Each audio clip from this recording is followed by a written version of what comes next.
Welcome to Skypoint AI's tutorial on how to enable the domain grounding feature for your private Copilot. The domain grounding feature allows you to incorporate industry-specific terminologies, generating responses that are rooted in your domain context. This results in more accurate outcomes with minimal effort, enabling faster task completion, better decision-making, and consistent performance.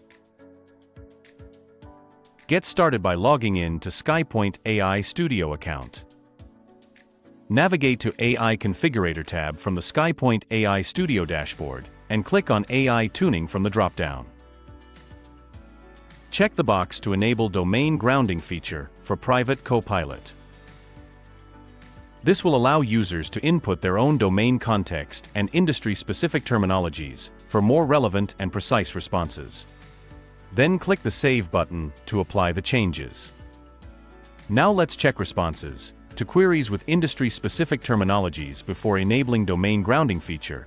You can figure out that the response is generic and not up to the expectation. After enabling domain grounding, Skypoint AI Copilot accurately understands and responds to industry-specific terminology within the domain context. This brings you to the end of this tutorial. Thank you for watching.